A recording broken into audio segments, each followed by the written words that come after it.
नमस्कार।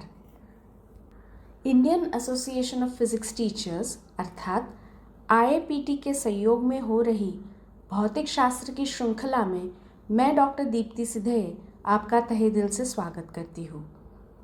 पिछली बार हमने सुना था क्वांटम यांत्रिकी क्रांति के 100 वर्ष के बारे में।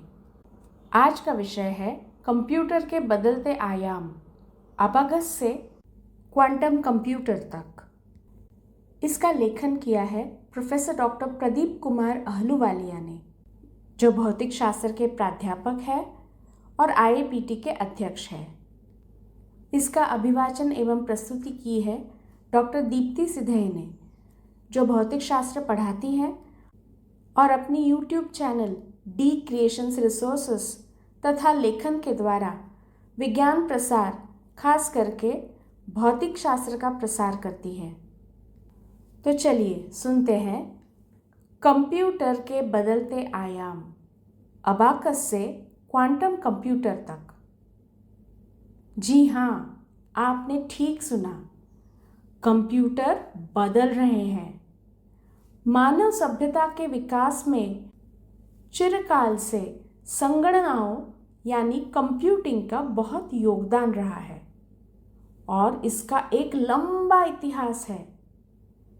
2500 ईसा पूर्व से लेकर आज 21वीं शताब्दी तक कंप्यूटर की विकास यात्रा बड़ी रोचक और दिलचस्प है। पुरातन मेसोपोटामिया में सर्वप्रथम अबाकस यानी गिन तारे के रूप में व्यापारी और गणितज्ञ अंक गणित की गणनाओं का इस्तेमाल बड़ी कुशलता से करते रहे हैं। आज भी अबाकस का प्रयोग एशिया और अफ्रीका के कई स्थानों पर प्रचलित है। वास्तव में कंप्यूटेशनल थिंकिंग यानी अभिकलनात्मक सोच की शुरुआत यह पहला सोपान था, जो धीरे धीरे क्रिएटिव थिंकिंग यानी रचनात्मक सोच और वैज्ञानिक सोच में बदल गया। एल्गोरिदम समस्याओं को हल करने के लिए ऐसे नियमों की प्रक्रिया बन गए जिनसे जटिल प्रश्नों के उत्तर ढूंढने में मदद मिलने लगी। इस प्रक्रिया को मध्यकाल आते तक भारतीय और अरब गणितज्ञों ने परिष्कृत कर समीकरणों यानी इक्वेशंस को हल करने में बदलकर आज के कंप्यूटर में जटिल समस्याओं को हल करने का मार्ग प्रशस्त किया। भारतीय गणितज्ञों ने, जिनमें 5वीं शताब्दी के गणितज्ञ आर्यभट्ट और 7वीं शताब्दी के गणितज्ञ ब्रह्मगुप्त का स्थान विश्व के पुरातन गणितज्ञों की प्रथम श्रेणी में रखा जाता है, उनके द्वारा प्रदत्त अभिकल्पनाओं यानी एल्गोरिदम ने आधुनिक संगणनाओं की सोच को विशेष रूप से प्रभावित किया। आर्यभट्ट ने पाई का लगभग सही मान निकालने में जिस कुशल प्रक्रिया को खोजा, उसे आज पुनरावृत्ति तरीके यानी इटरेटिव मेथड के रूप में माना जाता है।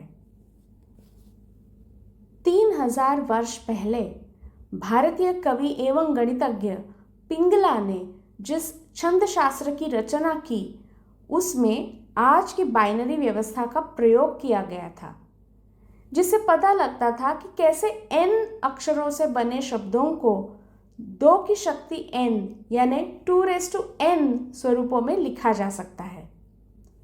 कंप्यूटर वैज्ञानिकों ने ऐसे तरीकों को आगे बढ़ा, आज के कंप्यूटर को मूल स्वरूप देने में बहुत कुशलता का परिचय दिया है।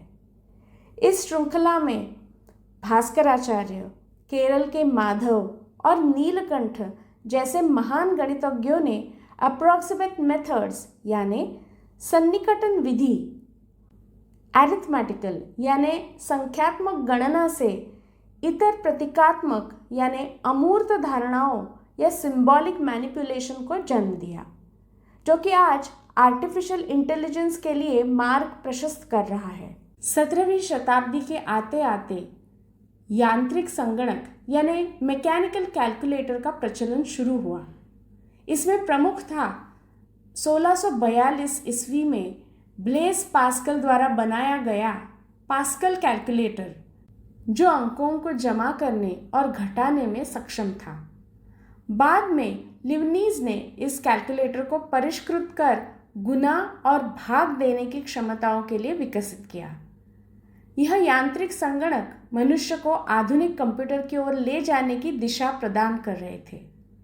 इसमें प्रमुख मोड़ तब आया जब चार्ल्स बैबेज ने 1837 में यानी आधुनिक कंप्यूटर बनने से कई पूर्व एनालिटिकल इंजन बनाया, जिसमें किसी भी आधुनिक कंप्यूटर में पाए जाने वाले 3 प्रमुख भागों को सम्मिलित किया गया था। इन भागों की पहचान हम आज उसकी आर्टिफिशियल मेमोरी यानी कृत्रिम स्मृति, सेंट्रल प्रोसेसिंग यूनिट यानी केंद्रीय संसाधित इकाई और इनपुट आउटपुट यानी निविष्ट निर्गम के रूप में करते हैं। लॉर्ड बायरन की सुपुत्री अडा लवलेस ने इस एनालिटिकल कंप्यूटर के लिए पहला प्रोग्राम लिख ऐसा मील का पत्थर स्थापित किया जिसमें आज के आधुनिकतम कंप्यूटर की व्यवस्था मैकेनिकल यानी यांत्रिक रूप में पूर्णतया उपलब्ध थी। 20वीं शताब्दी के शुरुआत में यानी 1936 में एलन ट्यूरिंग ने सैद्धांतिक रूप में अभिकलनात्मकता और कलन विधि को विधिवत स्थापित कर दिया। आधुनिक कंप्यूटर साइंस की नींव रखी। इसका लाभ विज्ञान जगत को तब नजर आया जब द्वितीय विश्व युद्ध में ट्यूरिंग के विचारों ने जर्मन सीक्रेट कोड को तोड़ने में सफलता प्राप्त की और 1946 में विश्व के पहले इलेक्ट्रॉनिक कंप्यूटर एनियाक ने मैनहट्टन प्रोजेक्ट के अंतर्गत एटम बम बनाने की प्रक्रिया को अनुरूपित यानी सिमुलेट कर उसे बनाने में महत्वपूर्ण योगदान दिया।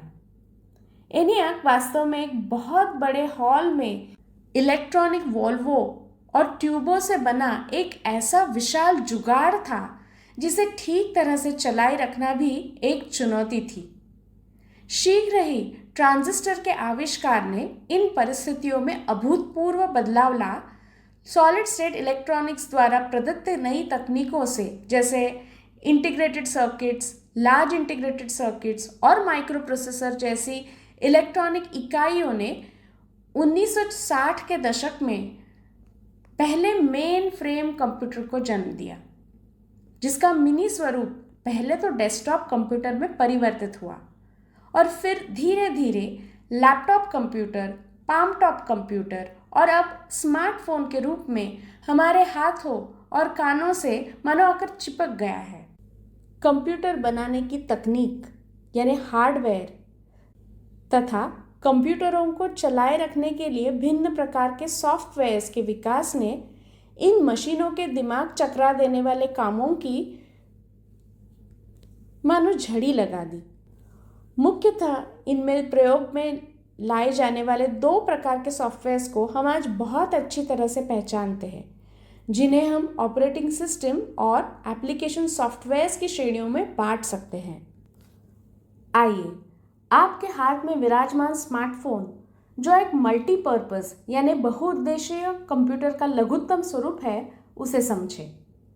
हर स्मार्टफोन में एक ऑपरेटिंग सिस्टम होता है, जैसे उदाहरण के तौर पर गूगल का एंड्रॉयड और आईफोन का iOS।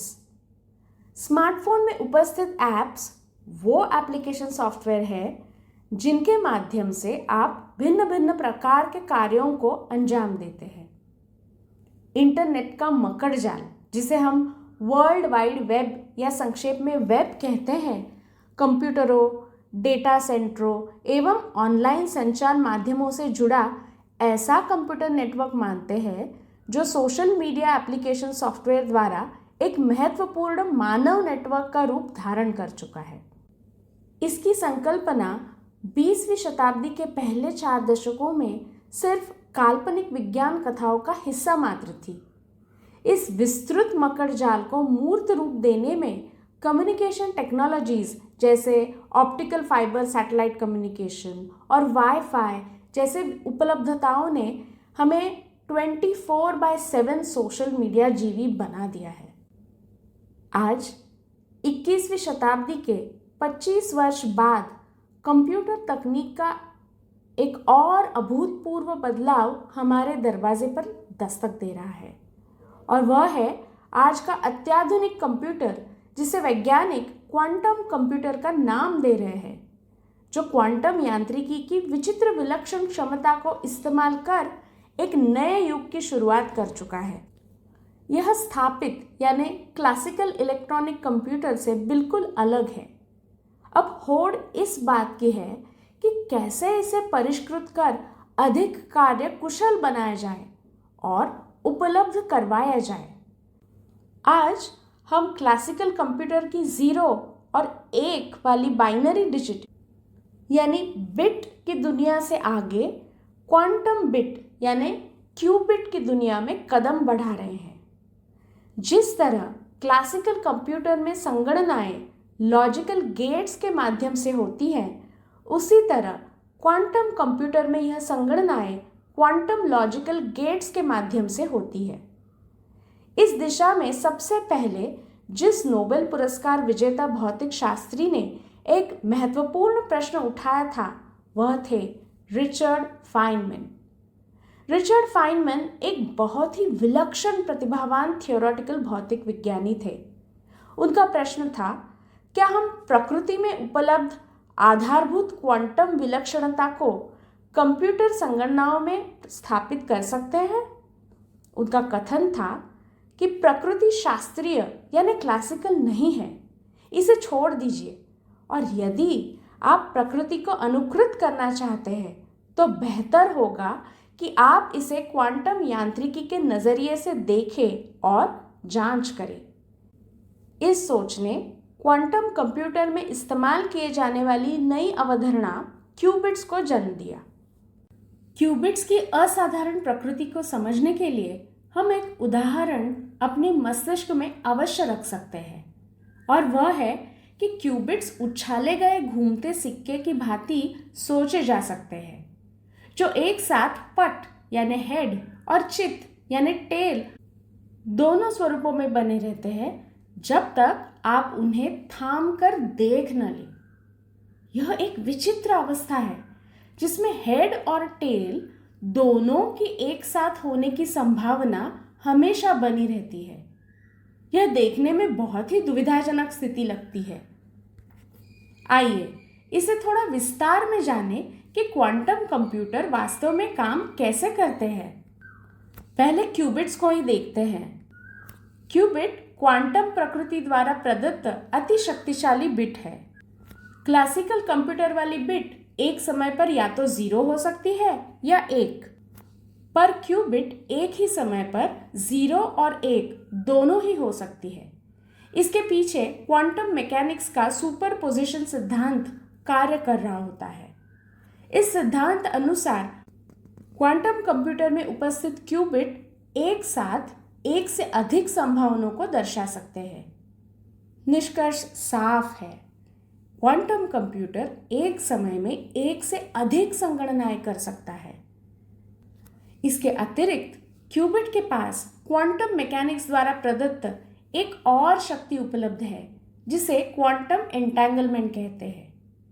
ऐसा लगता है मानो दो क्यूबिट्स एक दूसरे से अलग अनंत दूरी के बावजूद आपस में ऐसे संबंध प्रस्थापित करते हैं जैसे दो नर्तक एक साथ बखूबी पूर्णतया एक जैसी भावभंगिमाएं दर्शा रहे हो। क्यूबिट्स का यह गुण क्वांटम कंप्यूटर को अति शीघ्र गति से संगणना करने और संदेश संप्रेषित करने की अद्भुत क्षमता प्रदान करता है। एक और विशेष गुण जो क्वांटम कंप्यूटर को क्वांटम बिट्स के इस विलक्षण क्वांटम गुण के कारण मिलता है, वह है उनके न केवल एक साथ दो अवस्थाओं में होना निहित है, अपितु वह एक साथ अनगिनत अवस्थाओं में उपस्थित रह सकता है। इसे क्वांटम पैरेललिज्म की संज्ञा दी गई है।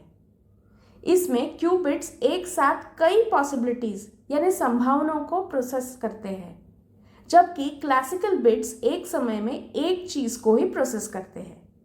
इस कारण क्वांटम कंप्यूटर बहुत सारे डेटा की समानांतर रूप में संगणना कर सकते हैं। क्यूबिट्स का यह गुण उन्हें एक विशेष प्रकार की समस्याओं को हल करने की क्षमता प्रदान करता है जो क्लासिकल कंप्यूटर पर संभव ही नहीं है। क्वांटम कंप्यूटर आज एक वास्तविकता है। आज हमारे पास वह तकनीकें उपलब्ध है जिनके द्वारा क्वांटम कंप्यूटर की महत्वपूर्ण एवं मूलभूत इकाई क्वांटम बिट्स यानी क्यूबिट को बनाया जा सकता है, जिनमें से कुछ प्रमुख हैं। एक, सुपर कंडक्टिंग क्यूबिट्स। यह तकनीक सुपर कंडक्टिंग सामग्री का उपयोग करके क्यूबिट्स बनाती है जो कम तापमान पर विद्युत प्रतिरोध को शून्य कर देती है। दो, ट्रैप्ड आयन क्यूबिट्स। इस तकनीक में आयनों को विद्युत चुंबकीय क्षेत्रों का उपयोग करके एक क्षेत्र में बाधित यानी ट्रैप किया जाता है और क्यूबिट्स के रूप में उपयोग किया जाता है। तीन, फोटोनिक क्यूबिट्स। यह तकनीक फोटोनों यानी प्रकाश के कणों का उपयोग करके क्यूबिट्स बनाती है। चार, सिलिकॉन क्यूबिट्स। इस तकनीक में सिलिकॉन सामग्री का उपयोग करके क्यूबिट्स बनाए जाते हैं जो इलेक्ट्रॉनिक्स उद्योग में व्यापक रूप से उपयोग की जाती है। यूँ समझिए कि क्यूबिट्स क्वांटम यांत्रिकी के नियमों का पालन कर ऐसी गुत्थियों को एक सेकंड, जी हाँ, एक सेकंड में हल कर सकता है जिन्हें आज के क्लासिकल कंप्यूटर वर्षों में भी हल नहीं कर पाएंगे। पिछले लगभग 3 दशकों में क्वांटम कंप्यूटर बनाने की तकनीक ने तीव्र गति से कदम आगे बढ़ाए हैं। आइए जानें वर्तमान में क्वांटम कंप्यूटिंग और उससे जुड़ी तकनीक की क्या अवस्था है। इसके 3 आयाम हैं। प्रथम, क्वांटम कंप्यूटर निर्माण। आज विश्व भर में क्वांटम कंप्यूटर बनाने की होड़ लगी हुई है, जिसकी शुरुआत IBM, गूगल और माइक्रोसॉफ्ट जैसे कंपनियों ने काफ़ी बड़े स्तर पर विकास कर रखी है और उनका संचालन भी वो कर रही हैं। विश्व भर में अनेक देश क्वांटम कंप्यूटर बनाने में सफलता प्राप्त कर चुके हैं। भारत भी उनमें से एक देश है और क्वांटम मिशन के अंतर्गत त्वरित गति से काम कर रहा है। IBM, गूगल और माइक्रोसॉफ्ट जैसी कंपनियां क्वांटम कंप्यूटर विकसित कर इंटरनेट के माध्यम से मांग पर यानी ऑन डिमांड क्लाउड सेवाएं यानी क्लाउड सर्विसेज भी प्रदान कर रही हैं। दूसरा, क्वांटम सिम्युलेटर। क्वांटम सिम्युलेटर का उपयोग जटिल क्वांटम सिस्टम्स का अध्ययन करने के लिए किया जा रहा है। तीसरा, क्वांटम एल्गोरिदम।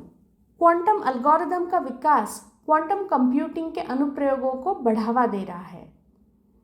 इस दिशा में क्वांटम एल्गोरिदम के विकास ने बहुत महत्वपूर्ण योगदान दिया है।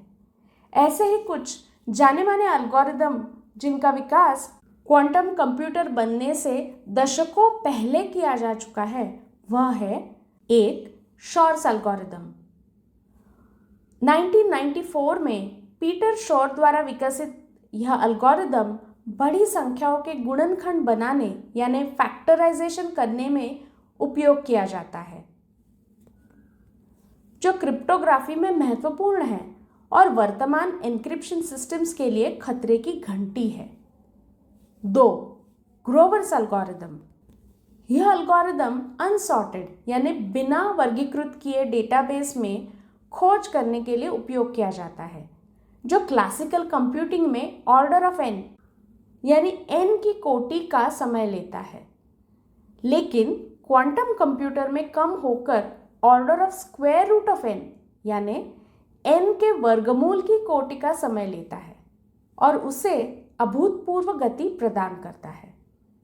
लव ग्रोवर एक भारतीय अमेरिकी कंप्यूटर वैज्ञानिक है जिन्होंने क्वांटम कंप्यूटिंग के क्षेत्र में महत्वपूर्ण योगदान दिया है। उनका जन्म 1961 में भारत में हुआ और उन्होंने अपनी शिक्षा IIT दिल्ली और स्टैनफोर्ड विश्वविद्यालय से प्राप्त की। ग्रोवर ने बेल लैब्स में काम किया और बाद में क्वांटम कंप्यूटिंग के क्षेत्र में अपना योगदान दिया। 3, सिमुलेशन एल्गोरिदम। यह एल्गोरिदम क्वांटम सिस्टम्स का सिमुलेशन करने के लिए उपयोग में लाया जाता है, जो क्वांटम केमिस्ट्री और मटेरियल साइंस में महत्वपूर्ण है। 4, क्वांटम फूरियर ट्रांसफॉर्म QFT। यह एल्गोरिदम क्वांटम फूरियर ट्रांसफॉर्म करने के लिए उपयोग किया जाता है, जो शॉर्ट्स एल्गोरिदम और अन्य क्वांटम एल्गोरिदम्स में महत्वपूर्ण भूमिका निभाता है। यह 1990 के दशक में विकसित हुआ था। 5. Variational quantum equation solver VQE। यह एक हाइब्रिड क्वांटम क्लासिकल एल्गोरिदम है जो क्वांटम केमिस्ट्री और ऑप्टिमाइजेशन समस्याओं को हल करने के लिए उपयोग किया जाता है। यह एल्गोरिदम क्वांटम सिस्टम्स और मटेरियल साइंस के ग्राउंड स्टेट एनर्जी का अनुमान लगाने के लिए उपयोजित किया जाता है, जो क्वांटम केमिस्ट्री में महत्वपूर्ण है। यह 2010 के दशक में विकसित हुआ था। अगर आप स्मार्टफोन इस्तेमाल करते हैं तो शायद आप सोच रहे हो कि भविष्य अगर क्वांटम एप्स आपके स्मार्टफोन पर ला दे तो हमारा स्मार्टफोन कैसे काम करेगा। तो जान लीजिए, उनमें अति जटिल समस्याएं त्वरित गति से हल करने की क्षमता होगी।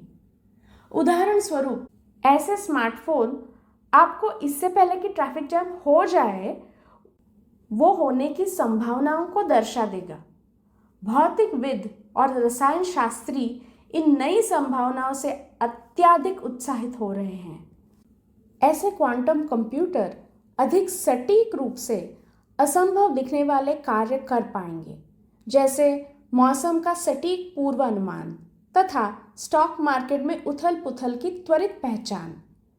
दवा बनाने वाली कंपनियों के लिए तो यह कंप्यूटर वरदान साबित होंगे, क्योंकि दवाएं बनाने की प्रक्रियाओं को कंप्यूटर पर सिमुलेट कर दवा बनाने की गति को पंख लगाए जा सकेंगे।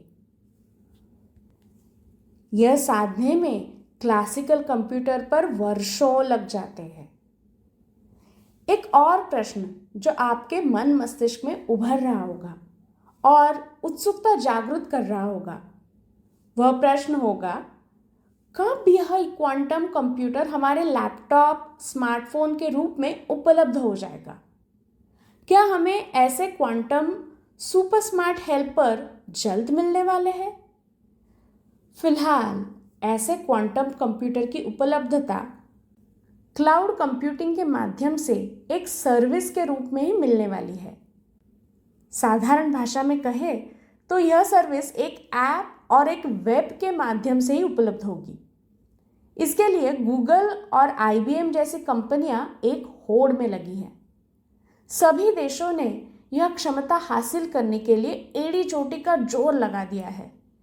इस दिशा में भारत पूरे मिशन के साथ काम कर रहा है।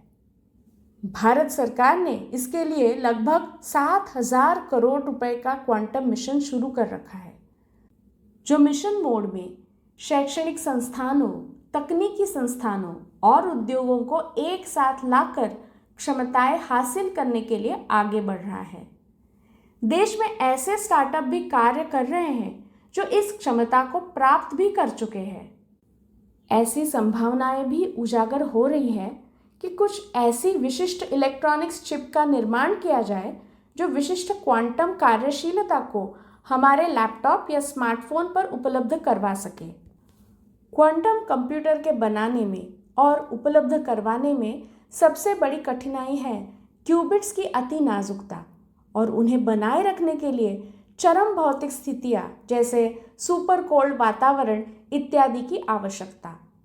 यही कारण है कि क्वांटम कंप्यूटर क्लाउड पर ही उपलब्ध होंगे। एक आकलन के अनुसार 2025 के अंत तक विश्व भर में लगभग 100 से 200 क्वांटम कंप्यूटर उपलब्ध है।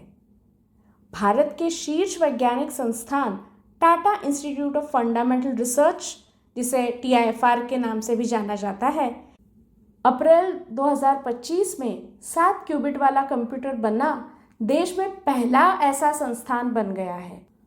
इस दिशा में भारत में कई क्वांटम स्टार्टअप कंपनियां भी काम कर रही हैं।